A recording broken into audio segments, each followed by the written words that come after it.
Halo semuanya, Ultraman Blazar episode 4 sudah tayang dan menceritakan tentang munculnya kaiju Mollusca Levira. Tapi ternyata ada konspirasi di balik kemunculan kaiju Levira ini. Pada akhirnya Scar harus ikut turun tangan menghadapi kaiju Levira ini, juga mencari tahu konspirasi di balik semuanya. Episode ini akan berfokus pada karakter Emi Aobe. Bagaimana cara Scar menghadapi ancaman kaiju kali ini dan mengungkap konspirasinya? Ayo kita masuk ke pembahasan Ultraman Blazar episode 4. Emi pun berjuang. Di kantor perusahaan kimia Novayo, seorang sekretaris sedang membacakan jadwal kegiatan bosnya. Namun bosnya ingin agar jadwal diatur ulang agar dia bisa bermeditasi. Nama bosnya adalah Sonezaki dengan sekretarisnya Morino. Morino memfoto Sonezaki untuk suatu keperluan. Setelah mengambil foto, tiba-tiba kaiju Levira muncul. Levira mulai menghancurkan bangunan di sekitarnya, membuat orang-orang panik. Tapi tidak dengan Sonezaki. Beberapa drone menembakkan gas kimia kepada Levira, membuatnya mencair dan masuk ke dalam tanah. Gas kimia itu ternyata adalah salah satu produk Novayo. Di Scar CP, ternyata Levira pernah muncul sebelumnya. Levira mempunyai kemampuan regenerasi yang kuat. Produk antimikroba buatan Novayo yaitu FK1 digunakan untuk menghentikan Levira. Akibatnya Global Guardian Force atau GGF menggunakan FK1. Namun yang membuat Teruaki khawatir adalah dosisnya yang terus meningkat. Artinya Levira semakin kebal terhadap FK1 itu. Setelah ditanyai soal Emi, Gento pun panik. Gento menemui Emi di Novayo. Levira mirip dengan malaikat laut yang diciptakan oleh anak perusahaan Novayo.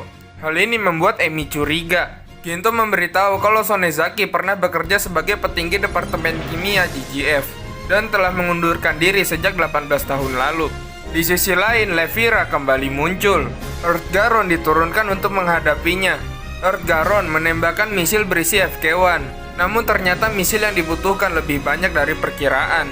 Untungnya, Levira berhasil dihentikan dan kembali masuk ke dalam tanah dalam bentuk cair.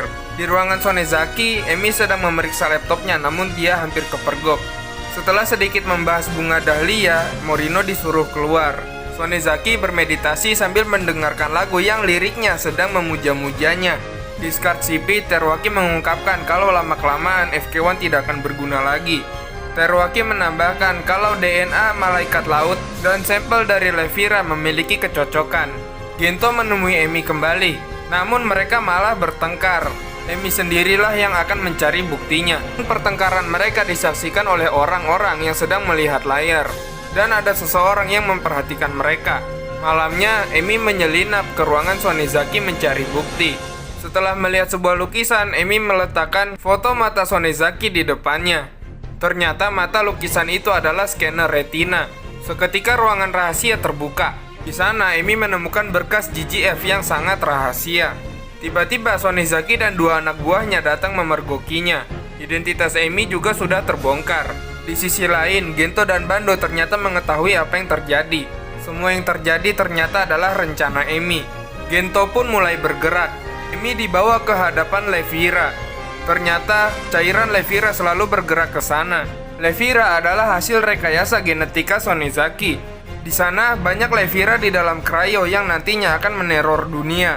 Sonezaki ingin membuat agar semua orang mencari FK1. Tujuannya adalah agar dia mendapatkan rasa hormat dan disanjung, dan bukan uang seperti film-film yang lain.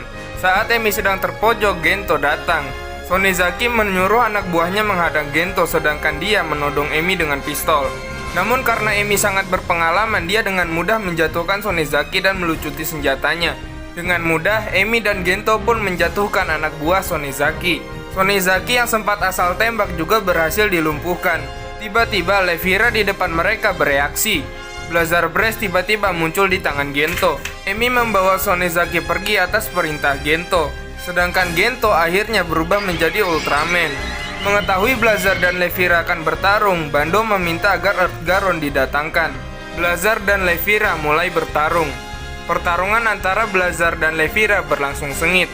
Levira yang bisa mencair dan muncul kembali di tempat lain membuat Blazar kesulitan. Levira menembakkan serangan membuat Blazar jatuh dan color timernya berkedip.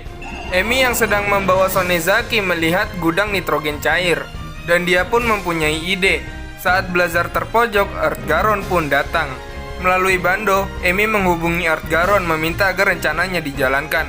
Earth Garon melemparkan tangki nitrogen cair ke arah Levira, lalu menembaknya, membuat Levira membeku. Dengan spiral burette-nya, Levira pun berhasil dikalahkan. Blazar pun pergi, sedangkan Sonezaki hanya bisa kecewa sambil mendengarkan lagunya, karena kini mimpinya untuk disanjung tidak akan terwujud. Di tempat lain, Gento menjelaskan kepada Emi, 20 tahun lalu saat GGF bertransisi ke digital, banyak berkas rahasia yang dibuang. Sonezaki mengambil berkas yang dibuang dan mulai melakukan hal seperti di episode ini.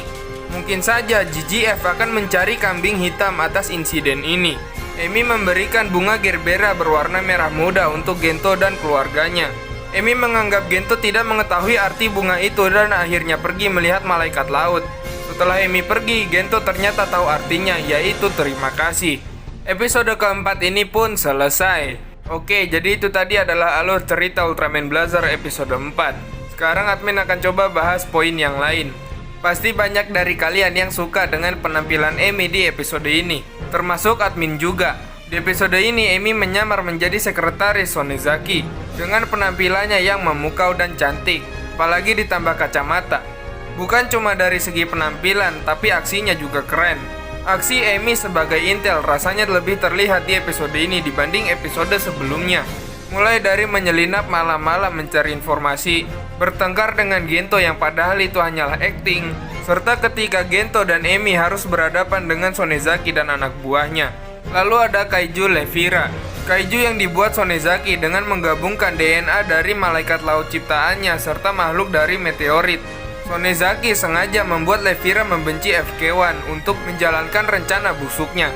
Namun di balik kebusukan Sonezaki, admin harus bilang kalau dia adalah villain yang kocak.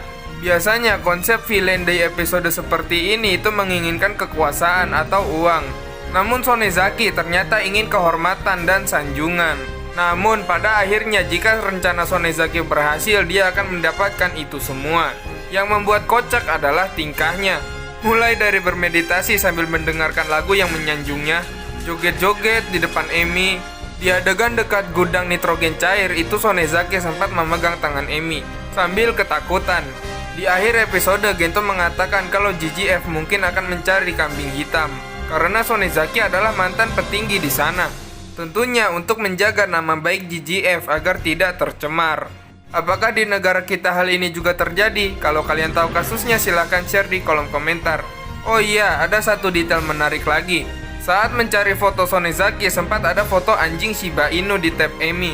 Anjing itu adalah anjing milik sutradara episode 4 ini, yaitu Takanori Sugimoto. Sudah pernah admin bahas di short sebelumnya. Oke, mungkin segini dulu pembahasan Ultraman Blazar episode 4. Kalau kalian punya teori atau pendapat lain silahkan share di kolom komentar. Terima kasih sudah menonton, jangan lupa subscribe dan sampai jumpa di video selanjutnya.